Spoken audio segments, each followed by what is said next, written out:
Pourquoi beaucoup de personnes âgées semblent s'éteindre après 80 ans?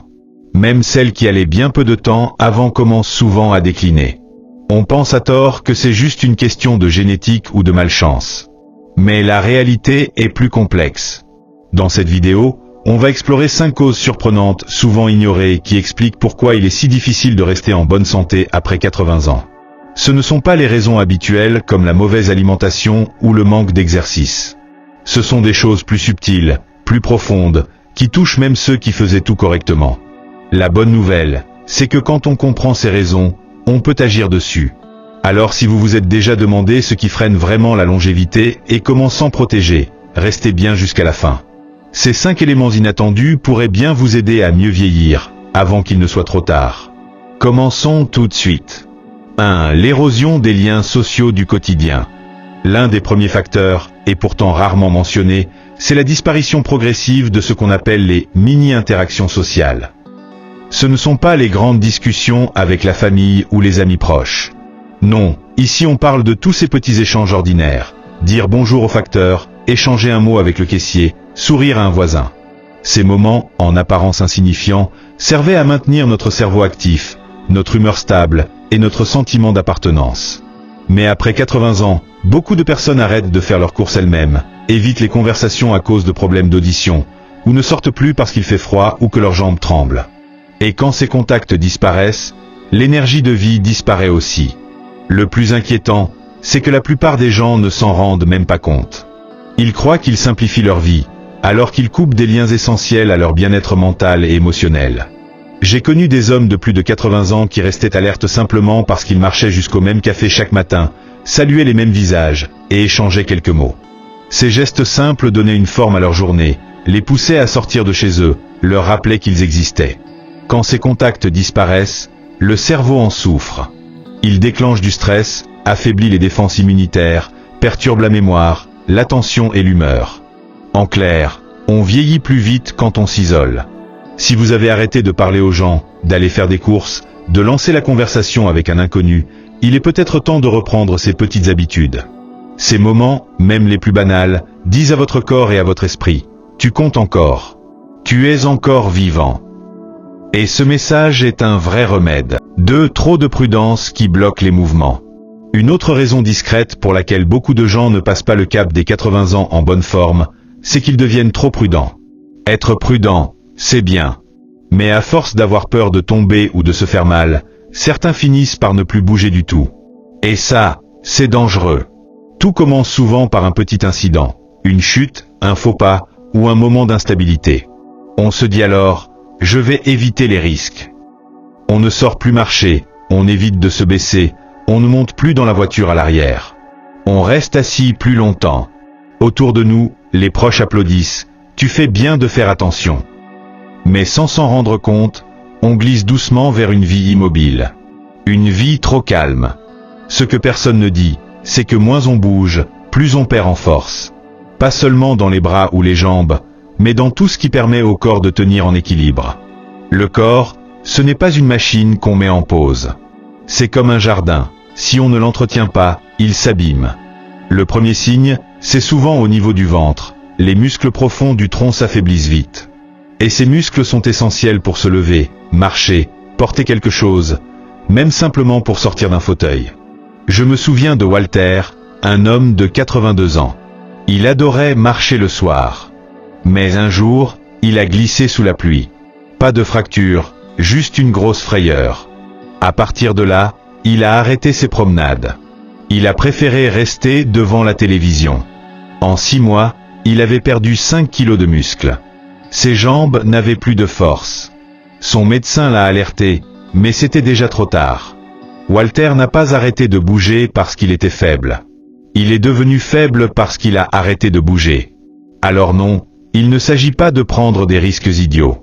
Il faut des chaussures solides, des mains courantes, dégager les passages à la maison. Et s'il faut une canne, on l'utilise. Mais attention à ne pas laisser la peur gérer votre vie. Quand la peur prend le dessus, le corps oublie comment fonctionner. Posez-vous la question, est-ce que je bouge moins parce que je n'en suis plus capable? Ou parce que j'ai peur? Si c'est la peur qui vous freine, il est temps de réagir. Passé 80 ans, Il ne suffit pas de ne pas tomber. Il faut continuer à marcher, même lentement, même prudemment. Le mouvement dit au cerveau, je suis encore là. J'ai encore un rôle à jouer. Il stimule la mémoire, fait circuler le sang, donne un but à votre journée. Et si vous êtes encore en train de regarder cette vidéo, écrivez numéro 2 dans les commentaires pour dire que vous êtes là. Et surtout, abonnez-vous si ce n'est pas encore fait. Votre soutien nous permet de continuer à vous proposer des vidéos utiles et inspirantes. 3. Le dérèglement du sommeil à cause de la lumière. Il existe une horloge à l'intérieur de notre corps. Elle ne fait pas de bruit, mais elle règle presque tout. Notre humeur, notre digestion, notre défense immunitaire, et même la façon dont le cerveau se répare la nuit. Après 80 ans, cette horloge interne, qu'on appelle aussi rythme biologique, devient très fragile. Et l'un des pires ennemis de cette horloge, c'est le manque de lumière naturelle pendant la journée, et trop de lumière artificielle le soir. Au début, on ne s'en rend pas compte. On fait peut-être une sieste plus longue l'après-midi, ou on ne sort plus trop dehors, surtout en hiver. On allume la télévision le soir, on garde les lumières allumées tard, on lit sur une tablette. Tout cela semble banal. Mais ces habitudes envoient des signaux confus à notre corps. Faut-il être réveillé ou dormir? La lumière du matin dit à notre cerveau, c'est le moment de se lever, de bouger, de réveiller les organes. L'obscurité, elle, déclenche la production d'une hormone précieuse, la mélatonine, celle qui prépare un sommeil profond et réparateur. Mais si on ne reçoit plus assez de lumière du jour, ou si on passe ses soirées devant des écrans lumineux, l'organisme perd ses repères. Résultat, on a du mal à s'endormir ou à rester endormi. On se réveille fatigué, même après 8 heures au lit. On traîne toute la journée, on a du mal à se concentrer, on oublie plus facilement. Et sur la durée, ce manque de bon sommeil affaiblit le corps, le système immunitaire baisse, l'humeur devient instable, et le cerveau commence à ralentir. Et ce n'est pas tout, il y a aussi le problème de la vitamine D. Cette vitamine est produite par notre peau lorsqu'on s'expose au soleil. Or, après 80 ans, le corps a plus de mal à la fabriquer. Et sans vitamine D, nos os, nos muscles, notre système de défense, tout en souffre. Je pense à Hélène, 84 ans. Elle se sentait de plus en plus fatiguée et désorientée. Pourtant, ses analyses médicales étaient bonnes, son alimentation correcte, pas de nouveaux médicaments. Le déclic est venu d'un conseil tout simple. Son médecin lui a suggéré de passer 20 minutes chaque matin devant une fenêtre ensoleillée, volet ouvert, et d'éteindre tous ses écrans 1 heure avant le coucher. En 2 semaines, elle dormait mieux. Elle retrouvait de la mémoire, de la bonne humeur. Ce n'était pas un médicament, c'était juste la lumière. Alors si vous passez vos journées dans le noir ou derrière un écran, il est temps de changer ça. Essayez de sortir dehors dans l'heure qui suit votre réveil, même si c'est juste sur le balcon. Laissez vos yeux et votre peau capter la lumière du matin.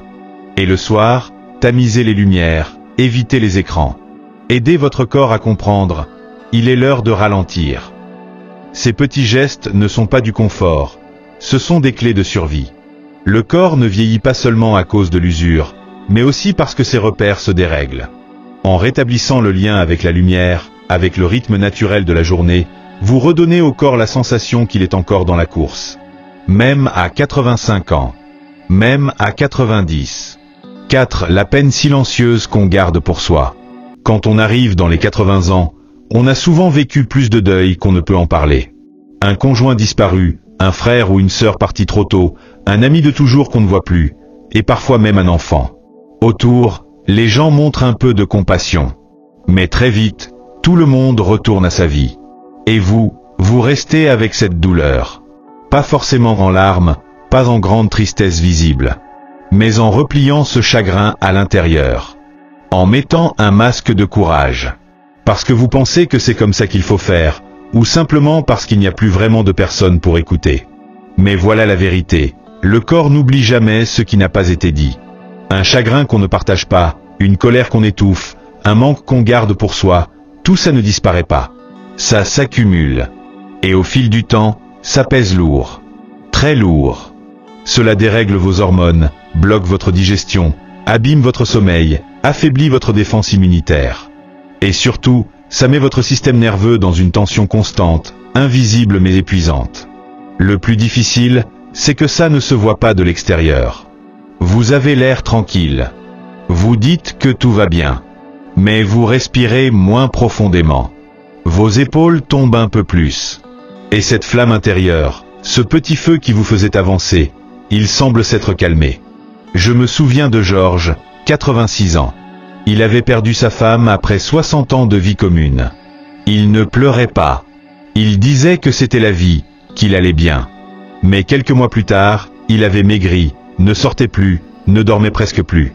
Ce n'était pas une maladie. C'était la tristesse qu'il gardait en lui depuis trop longtemps. Il faut le comprendre. La souffrance émotionnelle n'a pas besoin d'être spectaculaire pour faire mal.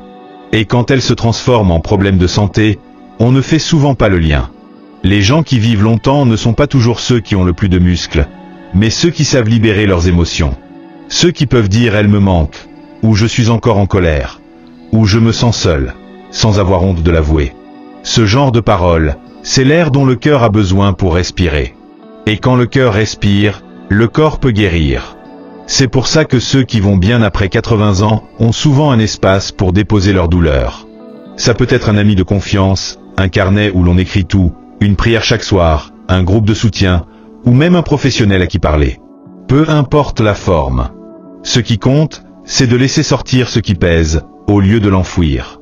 Ce qui est dit peut être transformé. Ce qu'on garde en soi, finit par ronger. Alors si vous portez quelque chose de lourd, pas par choix, mais parce que vous ne savez pas quoi en faire, c'est le moment de libérer un peu de place. Pas juste pour votre cœur. Pour votre vie entière. Parce qu'un cœur peut porter beaucoup, mais pas tout. Et s'il n'a plus de place pour ressentir, il s'éteint doucement. Et si vous êtes encore avec nous à ce moment de la vidéo, écrivez numéro 4 dans les commentaires pour qu'on sache que vous êtes là. Et abonnez-vous pour ne pas manquer les prochains sujets. C'est votre soutien qui nous pousse à continuer. 5. Quand on n'a plus vraiment de raison de se lever le matin. L'une des causes les plus discrètes et pourtant puissantes du déclin après 80 ans, c'est la perte d'un petit but quotidien. Pas besoin d'un grand projet de vie. Juste une chose simple qui donne envie d'ouvrir les yeux le matin. Un geste qui donne un rythme à la journée. Ça peut être quelque chose de modeste. Arroser les plantes avant qu'il ne fasse trop chaud. Nourrir le chat du voisin qui vous attend chaque jour. Écrire une carte à sa petite fille. Réparer une charnière sur la vieille porte du jardin. Mais quand ces petits rituels disparaissent, quand les journées n'ont plus de repères, plus de visites, plus d'activités, l'envie de bouger s'éteint doucement. Le corps commence à ralentir, pas parce qu'il est malade, mais parce qu'il n'a plus de raison d'accélérer. On mange moins, on se lève plus tard, on bouge moins, on pense moins. Et tout l'organisme attend un signal pour se remettre en marche, signal qui ne vient pas. C'est très progressif, donc on ne le remarque pas toujours. Peut-être que votre club de cartes a fermé, que votre groupe de prière ne se réunit plus, que les enfants passent moins souvent ou que vos douleurs ont mis fin à votre activité bénévole. Alors vous vous dites, c'est la vieillesse, c'est normal. Mais au fond, vous sentez que chaque jour se ressemble, un peu plus vide que le précédent. Je me souviens de Ruth, 88 ans. Elle n'était ni riche, ni en pleine forme, ni entourée d'une grande famille. Mais elle avait quelque chose que beaucoup n'ont plus, des petites habitudes qui rythmaient sa semaine. Chaque lundi, elle écrivait à des personnes âgées isolées de son église. Le jeudi, elle faisait de la soupe pour un centre d'accueil. Et chaque jour à 16 heures, elle s'installait près de sa fenêtre pour saluer les enfants qui rentraient de l'école. Elle connaissait leurs prénoms. Ils lui faisaient signe. Elle leur répondait avec un sourire. Ce n'était pas grand-chose, mais ça donnait un battement à son cœur, une texture à ses journées, une continuité à sa vie. Et c'est ça le secret que personne ne vous dit. Le corps continue tant qu'il pense qu'il est utile. Même les plus petites responsabilités sont comme du carburant. Elles disent au cerveau, continue à apprendre. Elles disent au cœur, continue à battre. Elles disent au corps, reste vivant. Mais quand on croit qu'on ne sert plus à rien, quand on sent qu'on n'a plus d'impact sur rien ni sur personne, la flamme commence à faiblir. Les personnes qui vivent longtemps, avec énergie et dignité, ont souvent un petit ancrage dans leur journée. Un potager, un animal, un journal, un appel téléphonique régulier, une prière chaque matin. Ce n'est pas la taille de l'activité qui compte. C'est sa présence constante. C'est le fait de savoir, au réveil, j'ai quelque chose à faire aujourd'hui. Alors si vous sentez que vos journées n'ont plus trop de forme, qu'elles passent sans laisser de traces, n'ignorez pas ce sentiment. Ce n'est pas juste une baisse de morale. C'est le signal que votre corps attend un nouveau rythme, un nouvel objectif. Parce qu'en fin de compte, vivre longtemps, ce n'est pas seulement faire battre le cœur. C'est donner à ce cœur une raison de battre. Et ce petit feu intérieur, ce désir tranquille de rester vivant, connecté, important, c'est lui qui vous porte au-delà des 80 ans, dans une vie qui reste pleine de sens. Ce n'est pas un grand choc, mais l'accumulation de petits oublis. Quand on regarde de près, ce n'est pas un événement brutal qui fait qu'on décline après 80 ans. Ce n'est pas un anniversaire, une chute ou un diagnostic. C'est quelque chose de plus discret, plus lent, presque invisible. Ce sont les habitudes essentielles qui disparaissent doucement. Ce sont les repères du quotidien qui s'effacent sans qu'on s'en rende compte. Un jour, on saute la promenade. Un autre, on ne parle à personne. Puis on laisse tomber les petits rituels. Et au bout d'un moment, on s'étonne de ne plus avoir la même énergie. Mais la bonne nouvelle, c'est que tout ce qui se défait lentement, peut aussi se réparer lentement. Une petite sortie dehors, un bonjour échangé au marché, un étirement chaque matin, un appel passé juste pour le plaisir. Ce sont ces gestes minuscules qui remettent la machine en route. Alors repensez aux 5 raisons inattendues qu'on a vues ensemble. Laquelle vous a surpris? Laquelle vous a semblé familière, voire trop proche? Et surtout, laquelle avez-vous envie de changer dès aujourd'hui, même un tout petit peu? Car la vérité, c'est que vous avez bien plus de pouvoir que vous ne le croyez. Pas pour stopper le temps, mais pour choisir comment vous vieillissez.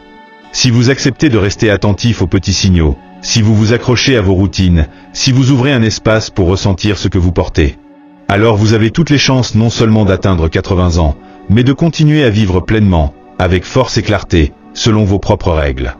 Merci d'avoir été avec nous aujourd'hui. Dites-nous en commentaire ce que vous avez retenu de cette vidéo, et ce que vous comptez mettre en pratique. Chaque message que vous laissez nous motive à continuer à vous proposer des contenus utiles.